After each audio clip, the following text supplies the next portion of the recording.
Cleo panicked, screaming into the MC's microphone, her voice shrill with hysteria. "You crazy old woman! Turn it off right now! This is my house! You have no right!"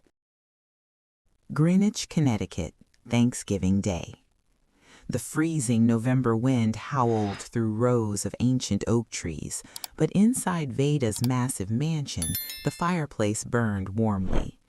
The 4,000-square-foot house, about 370 square meters, was lavishly decorated in a classic style, exuding the unmistakable scent of old money, mahogany, crystal, and absolute silence.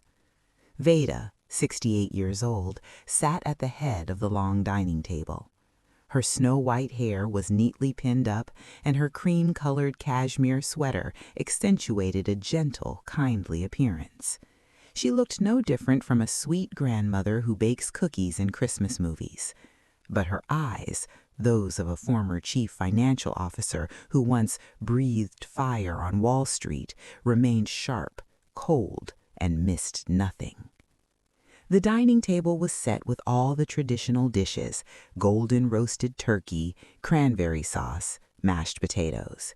Yet the atmosphere had thickened, heavy and suffocating, more stifling than kitchen smoke. Sitting to her right was Bram, 42 years old, her only son. Bram was a talented architect, but his shoulders always slumped slightly, his eyes darting nervously toward his wife like a child afraid of getting his homework wrong. He was trying to carve the turkey, the clinking of knife and fork against porcelain the only sound in the room. Across from Bram sat Cleo, 30 years old, and her mother, Mira, 59 years old. Cleo had not touched her food. She was busy with the latest model iPhone, snapping photos of the plate from different angles, adjusting filters, then posting them to her Instagram story. The glow of the screen reflected on her heavily made-up face, polished yet strangely hollow. Mira sat beside her daughter, wearing a red velvet dress slightly too extravagant for a family dinner, a strand of high-end imitation pearls around her neck. She glanced around the dining room, her gaze lingering on the crystal chandelier overhead, as if calculating how much it was worth. "Please, everyone, let's eat," Bram spoke up, his voice slightly trembling, trying to break the silence. Cleo did not look up. Her fingers continued to swipe frantically across the screen as her voice drifted out, casual yet calculating. "Veda," she called her mother-in-law by her first name, a habit Veda never corrected but never forgot. "This house is 4,000 square feet, and it's just one old person living here. It's kind of a waste of social resources, isn't it?" Bram stopped carving the meat and glanced anxiously at his mother. Veda calmly sliced a small piece of turkey breast, brought it to her mouth, and chewed slowly. Seeing her mother-in-law remain silent, Cleo pressed further, winking at her own mother. "My mom, Mira, was saying that with such a prime location in Greenwich, we could totally renovate it a bit and turn it into a luxury Airbnb. You know, we could easily make $15,000 a month." Mira set her wineglass down and cleared her throat, forcing a professional tone. "That's right, Veda. This is the sharing economy era. Letting it sit idle would be such a waste. I have plenty of connections. I could help you manage it." Veda placed her knife and fork down and gently dabbed her mouth with a linen napkin. She smiled, a smile so gentle it lowered defenses, then slowly took a sip of red wine. "That's a good idea, Cleo," Veda said, her warm, steady voice echoing through the spacious dining room. Cleo and Mira exchanged looks, their eyes flashing with hope. Had the fish taken the bait? But Veda lightly swirled the wine in her glass, her gaze suddenly locking onto Mira, sharp as a laser beam. "If I remember correctly, Airbnb has very strict screening policies. They don't accept hosts or managers with a credit score below 500. Isn't that right, Mira?" The room seemed to freeze instantly. The smile on Mira's lips stiffened, twisting awkwardly. She nearly dropped the fork in her hand. The words, below 500, struck her like a slap across the face, at the woman desperately hiding a past bankruptcy and a mountain of unpaid bad bank debt. Cleo froze mid-swipe, staring at her mother in shock. She knew her mother was in debt, but she never imagined that Veda knew the exact credit score, a piece of highly sensitive personal information in America. Seeing the tension reach a breaking point, Bram hurriedly put his knife and fork down and forced a loud, awkward laugh. Mom, the turkey is amazing today. Everyone eat before it gets cold. We can talk about the house later. Today is Thanksgiving. Veda withdrew her piercing gaze and returned to the harmless image of a gentle old woman. She smiled at her son. You're right, Bram. Let's eat. But deep down, everyone understood. This dinner had ended before it truly began. A seed of suspicion had been planted, and a silent war inside this million-dollar mansion had officially been set in motion. 1 week after the awkward Thanksgiving dinner, the real storm hit, not at Veda's mansion, but at Bram and Cleo's luxury apartment in Manhattan. Cleo was sitting collapsed on the living room floor, surrounded by crumpled bills stamped in glaring red. Her usually flawless makeup was now streaked with smeared mascara, her sobbing forming a perfectly staged performance of desperation. "Bram, I'm finished!" Cleo screamed as Bram walked through the door after work. "I've been hit by identity theft. Hackers stole my social security information, opened tons of credit cards in my name, and maxed them all out." Bram dropped his briefcase in panic and rushed to hold her. "Calm down, sweetheart. What's going on?" "My bank accounts are completely frozen. The collections agency just called. They said I owe $45,000, Cleo cried, shoving a messy stack of papers into Bram's hands, documents that were in reality overdue credit card notices caused by her uncontrollable shopping habits. "They said if I don't pay within this week, they'll sue me in civil court. My influencer career will be over if I get dragged into a lawsuit." Bram's face went pale. He was a well-paid architect, but Cleo's lavish lifestyle meant they never had any real savings. $45,000 in immediate cash was an impossible number for him. "I'll go talk to my mom," Bram said, his voice shaking, but filled with the blind determination of a husband desperate to protect his wife. "Mom has money. She won't let us drown." That night, Bram drove at full speed back to Greenwich. He knelt beside Veda's armchair in her study, retelling his wife's tragic story. Veda sat in silence, slowly turning the pages of an old book, her expression calm as a winter lake. As a seasoned former CFO, Veda needed only a few sentences to see the cracks. Identity theft was the most classic excuse used by reckless spenders trying to escape responsibility. If it were a real hack, the proper procedure would be filing police reports and contacting banks to freeze accounts, not scrambling to hand over cash. She knew perfectly well that Cleo was lying. That money was almost certainly meant to patch credit card debt or feed some other shady plan cooked up by Cleo and Mira. But Veda did not expose her. She looked at her son's extreme anxiety, her heart tightening, but her reason was clear. To catch a beast, you need good bait. Veda closed the book, removed her reading glasses, and sighed with feigned sympathy. "Poor girl. All right, Bram. $45,000 isn't small, but I can't stand by and watch you get into legal trouble." Bram lit up like a child given candy. "Thank you, Mom. I knew you were the best." "However," Veda raised one finger, cutting short his relief, "this is business, not charity. Bring Cleo here tomorrow. We'll handle this professionally." Bram nodded eagerly, completely unaware that he had just opened the gates of hell, inviting greed straight into the trap his mother was about to set. The next morning, Cleo and Bram arrived at Veda's study exactly at 9 o'clock. The room radiated authority, with floor-to-ceiling bookshelves and a polished black oak desk, the very place where Veda once controlled the cash flow of a multinational corporation. Veda sat behind the desk, her back straight, wearing gold-rimmed glasses. In front of her were not stacks of cash or suitcases of dollars as Cleo had imagined, but a neatly clipped thin folder and a face-down check. "Mom, we're here," Bram said gratefully. Cleo stood beside him, her eyes locked on the check, barely containing her impatience.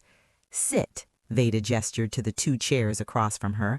"I've prepared the $45,000 you requested. However, for transparency and to give Cleo a lesson in financial responsibility, we'll follow proper procedures." She slid the folder toward them.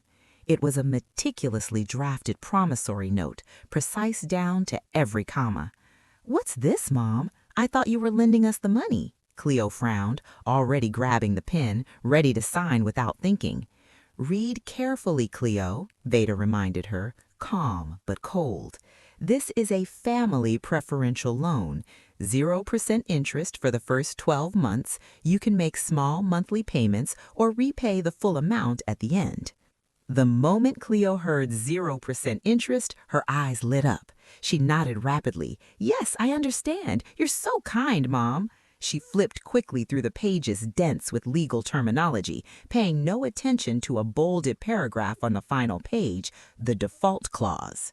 The clause clearly stated if the borrower was even 1 day late past the due date, the interest rate would immediately jump to a penalty rate of 25% per year calculated on the original principal. At the same time, the lender, Veda, would have full authority to seize and liquidate any personal assets of the borrower to recover losses without lengthy litigation. Bram held the pen, hesitating as he looked at his mother. "Mom, is this really necessary? We're family." "Precisely because we're family, everything needs to be in black and white, Bram," Veda said, locking eyes with him, an unspoken warning hidden beneath the gentle exterior. "Sign it, then take the money and fix the problem." Pressed by the debt hanging over them and Cleo's carelessness, Bram sighed and signed his name. Cleo snatched the pen, scribbled her flamboyant signature beside his, smiling brightly, convinced she had just scored an interest-free loan from a senile old woman.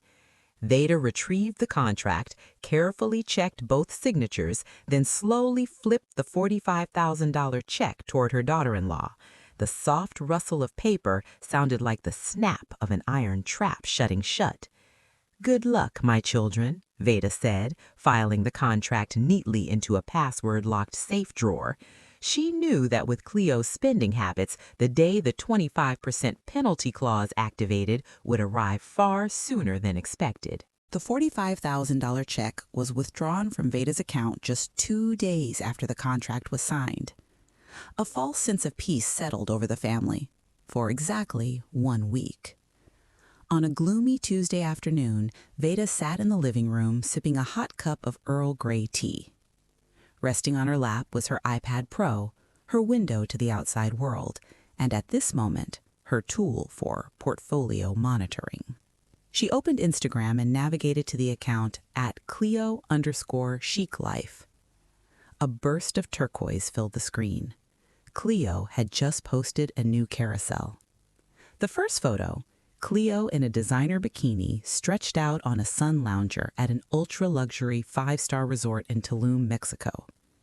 The caption read, "Treating myself to a healing trip after stressful days dealing with being hacked. Thank you, universe, for always protecting Cleo." Veda swiped to the second photo. Cleo was raising a champagne flute, and on the marble table beside her sat a brand new orange Hermes Birkin bag. Veda narrowed her eyes and zoomed in. With decades spent among the elite, she knew instantly it was authentic. Its market price was no less than $12,000, excluding the under-the-table cost required to obtain it immediately. The $45,000 borrowed for emergency debt repayment and avoiding lawsuits had not reached a single creditor. It had been transformed into luxury vacations and expensive accessories. An ordinary mother-in-law would have grabbed the phone, called her son to rage, or left furious comments under the post. But Veda did not. She did not let emotion override reason. She understood that anger would only put Bram in a difficult position and make Cleo more cautious. Instead, Veda calmly took screenshots of every photo, capturing timestamps and captions. She printed them all in high-quality color. Then she visited the resort's website and the airline's booking page, checking the highest-tier room rates and business-class ticket prices for the same dates, estimating the total cost of the trip. A spreadsheet was quickly created, matching the withdrawn amount against the expenses. Veda opened her filing cabinet and pulled out a folder labeled Cleo and Bram. She clipped the photos and spreadsheet into a newly created section titled Evidence of Misappropriation of Funds. This was the first and most blatant violation of the loan agreement. Veda closed the file. The sharp click of the latch echoed in the room. She smiled faintly and took another sip of tea. She did not need to expose Cleo now. She would wait until interest bred interest and the trap grew large enough that no one could escape. 6 months had passed since the day the fateful promissory note was signed. Greenwich had entered a radiant summer, but inside Veda, dark clouds were rapidly gathering. One weekend evening, Bram and Cleo showed up at Veda's door, their faces a mix of excitement and anxiety. Bram delivered shocking news. Their Manhattan apartment had been sold outright. "Mom, Mira found an investment opportunity you absolutely can't miss, commercial real estate," Cleo rattled on, her eyes glowing as she spoke about imaginary numbers. "We need a large amount of capital to co-invest. The guaranteed return is up to 200% in the first year." Veda raised an eyebrow and looked at her son. Bram nodded, trying to persuade his mother with a firm tone copied straight from his wife. "That's right, Mom. This is our chance to change our lives. But while we wait for the project to be completed and the profits to be distributed, we don't have a place to live." "Could we move back here temporarily?" Cleo blinked, her voice dripping with sweetness. "Just 3 months. The house is so big anyway, and you're all alone. It must get lonely." Veda looked at the young but calculating faces before her. She knew perfectly well that Mira's so-called investment opportunity was nothing more than a Ponzi scheme or money laundering. She also knew that 3 months would quickly turn into indefinitely. But she smiled and opened her arms. "Of course, this house has always been your home." The very next day, the long-standing silence of the 4,000-square-foot mansion was completely crushed.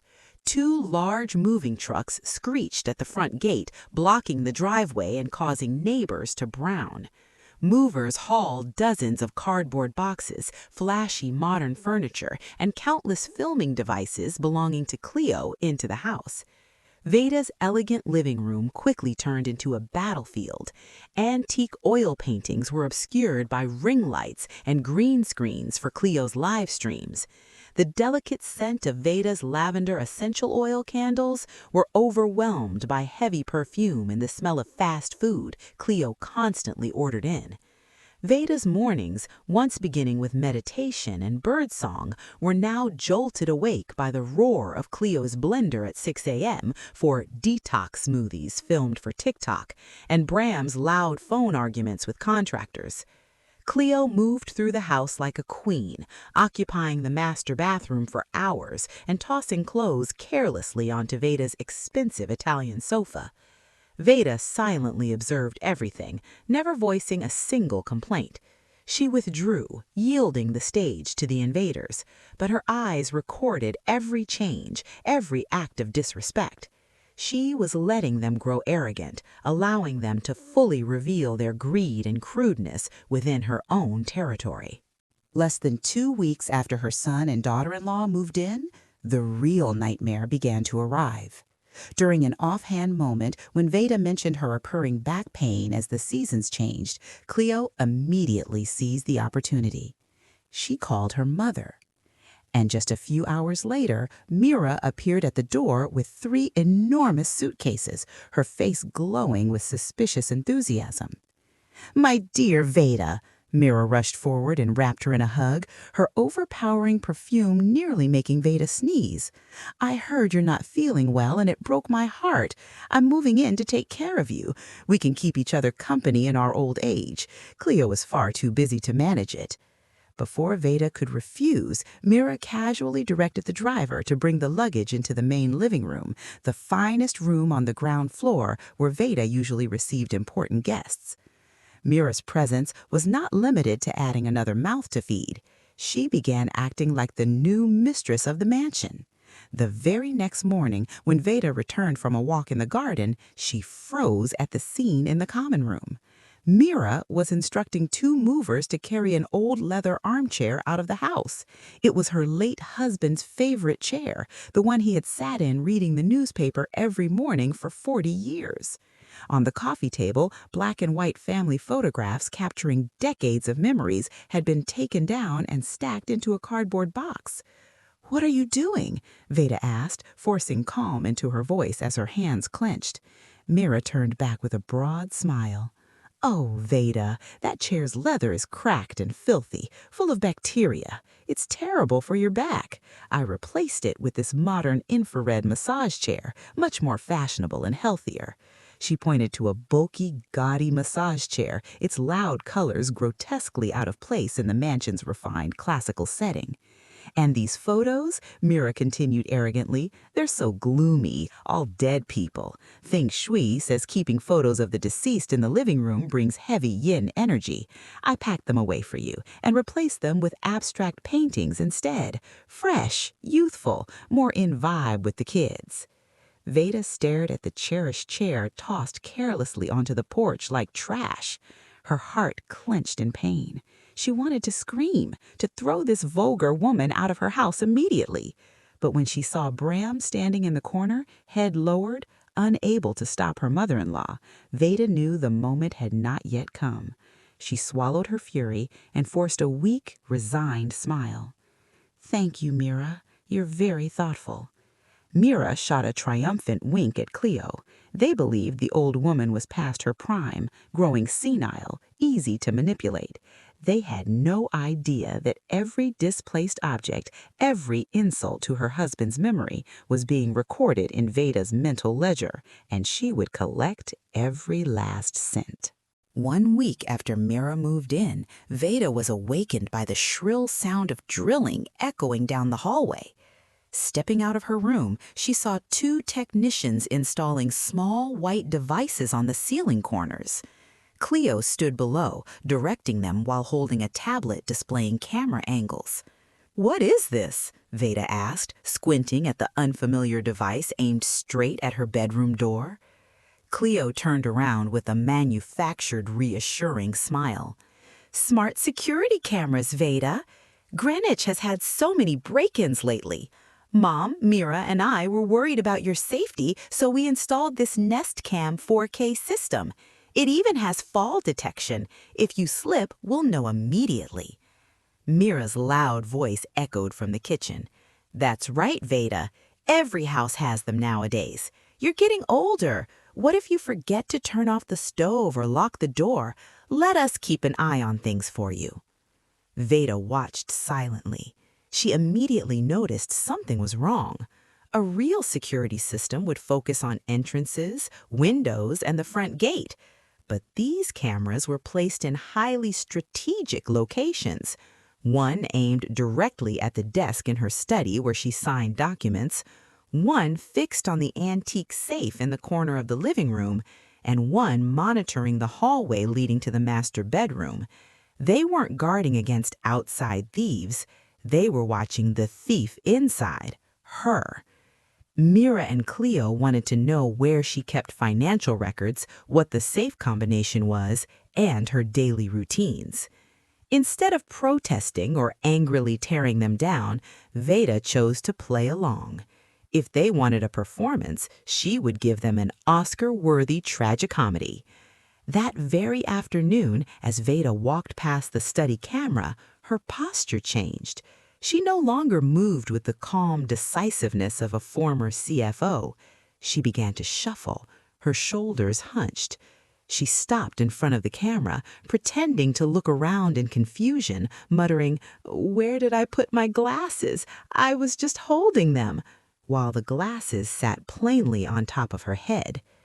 A few days later, she deliberately approached the safe.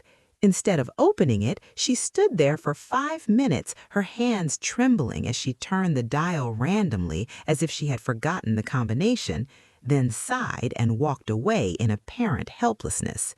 Watching the feeds from their bedroom, Cleo and Mira clinked glasses in delight. They were completely convinced that the old woman's memory was deteriorating rapidly. What they didn't realize was that behind them, those senile eyes were gleaming, sharper and more alert than ever. Once the cameras were fully installed, Mira and Cleo launched their most vicious campaign yet, gaslighting. They didn't just want control over Veda's money, they wanted to break her will and self-respect, to make her truly believe she was losing her mind.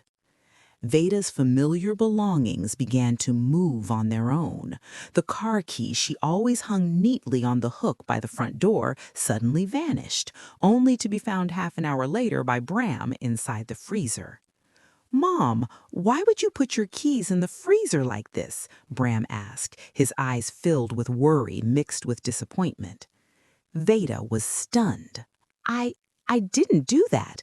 I clearly remember hanging them on the hook."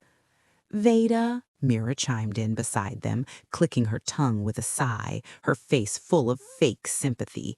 "Yesterday you even left your reading glasses in the microwave. It's old age. Forgetting little things is normal. There's no need to deny it." Not only her belongings, but her daily schedule was sabotaged as well. Mira secretly called Veda's cardiologist, impersonating her daughter, and rescheduled her routine appointment from 9 a.m. to 2 p.m. When Veda arrived at the clinic at 9 and was told she had the wrong time, she returned home in complete confusion. Cleo and Mira immediately joined forces, confidently insisting that Veda had remembered incorrectly, even producing a fake note forged in her handwriting. The campaign reached its peak with the spread of rumors. Every afternoon, Mira stood by the fence chatting with longtime neighbors, whispering with a pained expression. "Poor Veda. Her cognitive decline has gotten so bad lately. Sometimes she doesn't even recognize Bram. We had to move in to keep an eye on her. We're afraid she'll wander off." The neighbors' pitying looks and Bram's growing doubts made the atmosphere in the house suffocating. Bram began searching online for nursing homes and legal procedures. Veda saw everything. She understood they were building a medical narrative against her. Their ultimate goal wasn't to drive her out, it was to petition the court for a conservatorship. If successful, Bram, under Mira's control, would gain total authority over her assets and personal freedom, turning her into a prisoner in her own home. Veda trembled in her bedroom, not from fear, but from rage. She pulled out a secret journal hidden beneath a loose floorboard and meticulously recorded every incident. The date the keys disappeared, the day the doctor's appointment was altered. She played the role of a panicked victim perfectly, waiting for them to make a fatal mistake. On a rainy Friday afternoon, the house felt damp and cold. Veda sat in an armchair in the living room, pretending to absent-mindedly flip through an old copy of the Wall Street Journal. But through the dark reflection in the window glass, she closely observed Mira's every move in the kitchen. Mira was preparing afternoon tea. She took Veda's familiar jar of chamomile tea, but with her other hand, she furtively pulled a small silver paper packet from her bra. She poured the murky white powder into a cup of hot water, stirred it until fully dissolved, then added the tea bag to mask the smell. "Veda, your hot tea," Mira approached, her voice disturbingly sweet as she set the cup down. "I just had someone bring this in from overseas. Very good for the nerves. Drink it warm. It'll help you sleep." Veda accepted the steaming cup, feeling warmth seep through the porcelain while a chill ran down her spine. She looked up and smiled, the smile of a master actress performing a life-or-death scene. "Thank you, Mira. You're so thoughtful. I'll take it to my room and drink it before I lie down for a bit." Inside her bedroom, after locking the door, Veda didn't take a single sip. She poured the entire cup into the pot of a blooming orchid by the windowsill. The next morning, the orchid's petals began to droop. By the second day, the entire plant had withered, its leaves turning dark brown and shriveling as if burned from the inside by toxic chemicals. Veda stood silently before the dead plant, her fist clenched so tightly her nails dug into her skin. The final line had been crossed. This was no longer financial fraud or psychological manipulation. This was attempted murder. They intended to poison her slowly, weaken her, or cause sudden death to seize her assets more quickly. The last trace of mercy in her heart vanished. If Bram was blind enough to allow his wife and mother-in-law to harm his own mother right in front of him, then he no longer deserved unconditional forgiveness. That very night, while the house slept, Veda acted. From a secret trunk beneath her bed, she retrieved a specialized equipment set. These were not ordinary Nest or Ring cameras sold in supermarkets. They were military-grade pinhole cameras, capable of noise-filtered audio recording and ultra-clear infrared footage. She skillfully installed them in kill zone locations the amateurs would never suspect. Inside the eye of a stuffed owl on a high bookshelf, behind the vent of a smoke detector, and hidden within the crystal chandelier. Cleo's system was meant to monitor Veda. Veda's system was designed to finish them. The net had been cast. This time there would be no escape. To crucialize this crucial step, Veda needed to escape the house's surveillance system. On Wednesday morning, she put on her old wool coat and told Bram she was going to the park to feed the ducks, a harmless elderly habit Mira and Cleo didn't bother to monitor. But Veda didn't go to the park. She took a taxi straight to a discreet law office in Stamford, where two key figures awaited her: Julian, a seasoned private investigator, and Sarah, a top forensic accountant who had previously worked for the FBI. "Mrs. Veda, please take a look. It's worse than you anticipated," Sarah said, sliding a thick file across the desk. Numbers danced across the pages, mapping out an intricate web of fraud. Sarah began her presentation in a cold, professional tone. "First, the $45,000 you lent to pay off credit card debt never reached any creditors. It was routed through 3 intermediary accounts before landing in a corporate account. Second," Julian continued, "the proceeds from selling Bram's Manhattan apartment, $850,000 after tax, followed the same path. Cleo told Bram it was transferred into a real estate investment fund, but in reality, it's a bottomless pit." Veda flipped to the final page, where a money flow chart revealed that every arrow pointed to a single destination: M&C Ventures LLC. This is a shell company registered in Delaware. Delaware is famous for protecting business owners' identities. However, we found a loophole in the tax filings. The true owner and sole beneficiary of this company is Mira. Veda let out a cold, mocking smile. There was no commercial real estate, no 200% investment opportunity. Mira had created this shell company to swallow her daughter's and son-in-law's assets while exploiting Delaware law to evade taxes and launder money. "Bram's name doesn't appear anywhere among the shareholders," Julian added, his eyes filled with pity. "He's just a pawn. If the company is investigated, his money's gone, but Mira walks away untouched, with her assets already siphoned off." Veda closed the file and placed it into her handbag. She now held concrete financial evidence to send both con artists to prison. Any remaining compassion for Bram hardened into ruthless determination. She had to destroy his illusion to save his life. "Thank you," Veda said, standing up as the sharp presence of Wall Street's Iron Lady returned. "Prepare the full dossier for submission to the IRS. The party is about to begin." Veda returned to the mansion carrying a heavy handbag, not from the weight of paper, but from the weight of the verdict she was about to deliver. That night, in her double-locked bedroom, Veda laid out on the table the 3 lethal spears she had spent 6 months forging.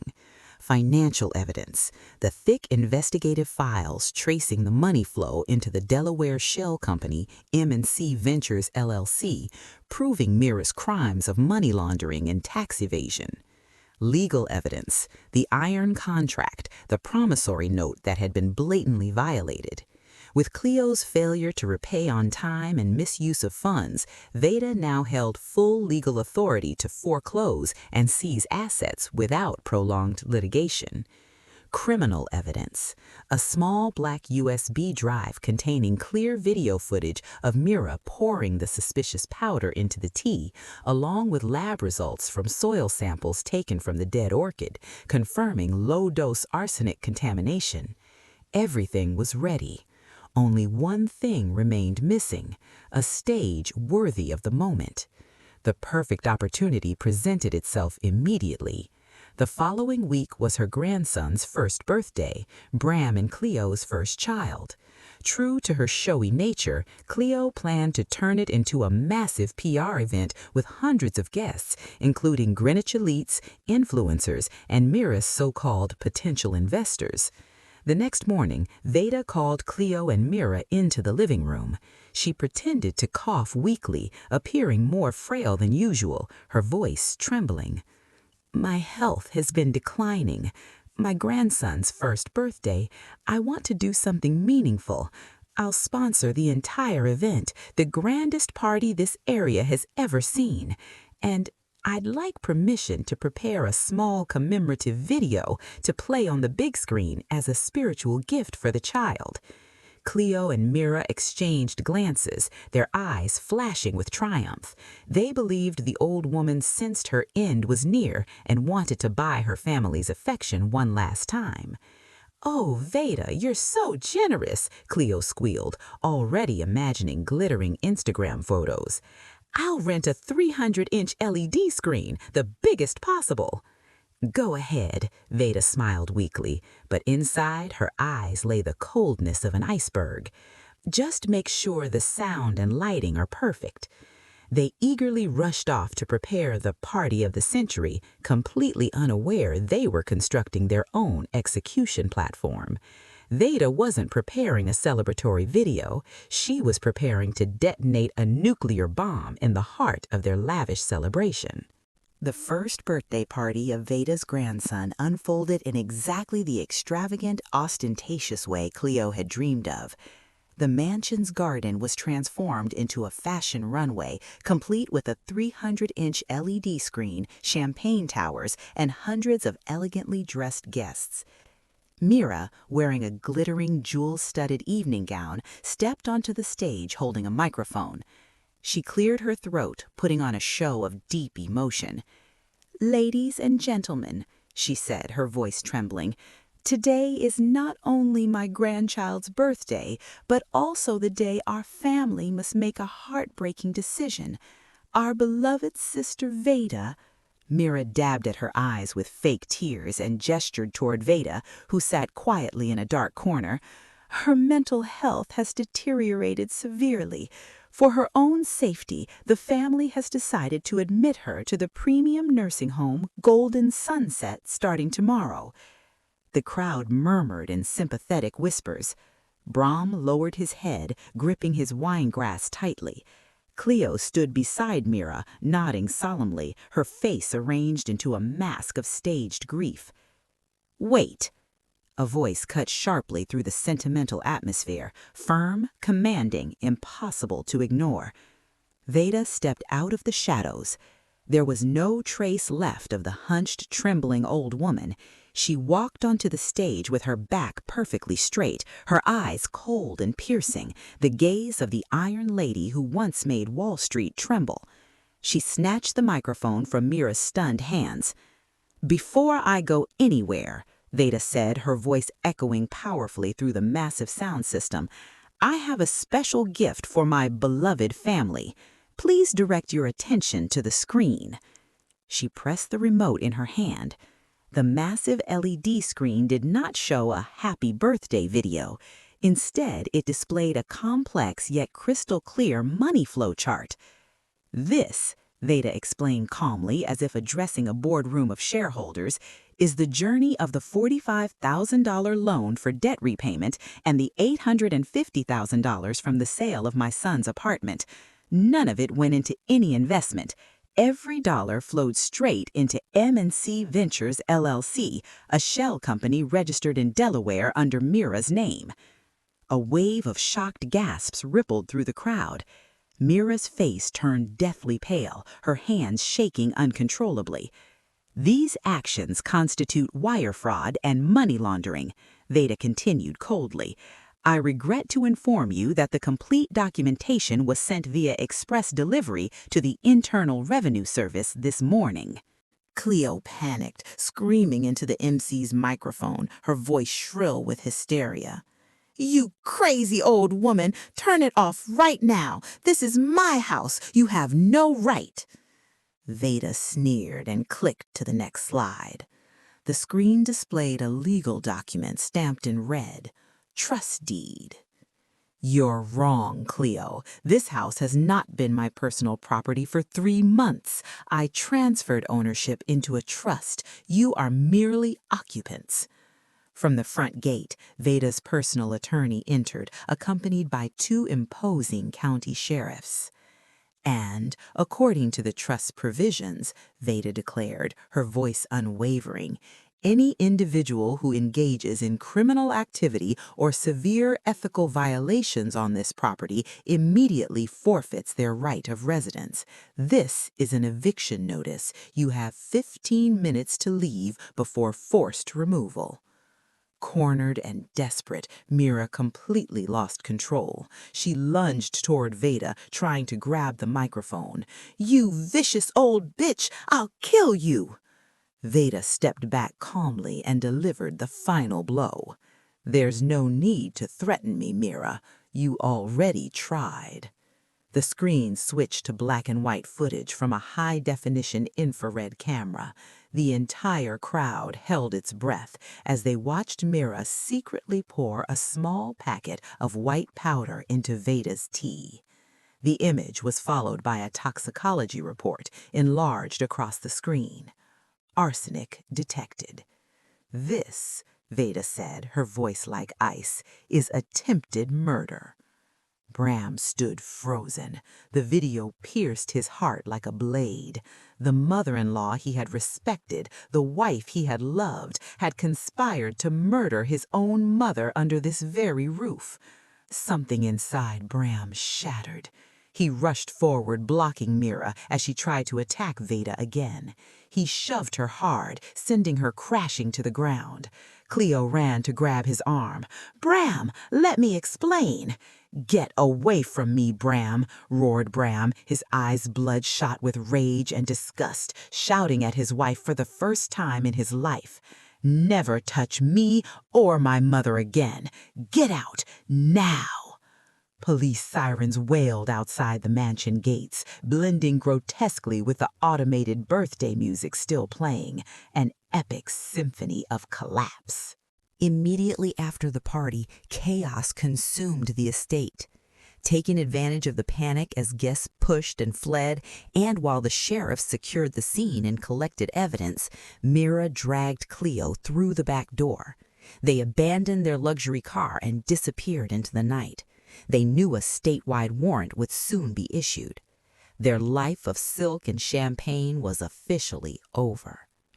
Bram collapsed in the ruins of the once glamorous stage.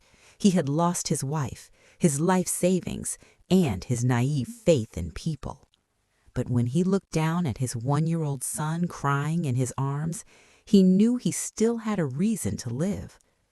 With criminal evidence of attempted murder and elder abuse committed by Mira and Cleo, the family court immediately granted Bram full custody to protect the child.